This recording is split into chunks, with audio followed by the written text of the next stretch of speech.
So we're here with James, and we've got some questions about event-driven design and specifically security. The first question is, how important is security when creating applications in general? It's vital.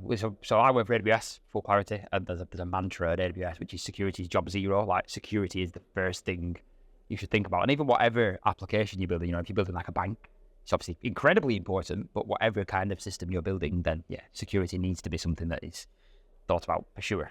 And when it comes to event-driven design and development, is there any challenges that we face in regards to security? Yeah, absolutely. So one of the biggest ones that at least I experience is that with event-driven architecture, one of the core ideas is that anyone can consume any event. Right? So I publish an event, someone can consume it. But if you think about, let's say, a customer application that's publishing a customer-created event, in that event, there might be PII information. There might be some data that doesn't need to be in that event, but then if anybody can consume it, anybody then has potential to access that customer data.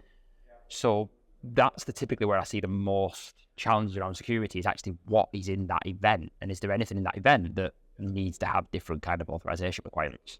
And can we leverage design-driven development in a way to make sure that our security is better in some way? 100%, yeah. So you can look, when you're doing the event-first design, when you're looking at your event schemas, you can actually ask yourself the question, and I always like to do this whenever I'm including any kind of PII information or anything that might be actually going, right, is it necessary for this information to be in this event?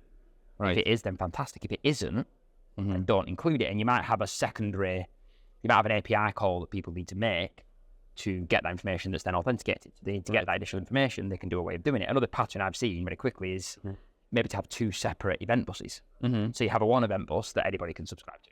Right, they are. You can grab that, and you have another event bus, which is for any of these events that are more protected, that need more security, and then not everybody can just subscribe to that second event bus. That's an alternate way of doing it. It's just to split the events up into two separate floors. Amazing. And we very often now see that security, and specifically authorization, is becoming or being featured on the top 10 OWASP list. And actually, for the last couple of years, it was number one. So in talking in general about fine-grained authorization, do you think there is advantages of people thinking about that and implementing fine-grained authorization to kind of protect the system when they're designing it? Yeah, like I say, it comes back to that same question of, because with event-driven architecture, things are so decoupled. Right. Where you typically might have, I make an API call and I have the permissions to do certain things inside that API. You kind of lose that with event-driven architecture. Right. So it comes back to this idea of design, like the design, the schema of the event is so important in event-driven architecture.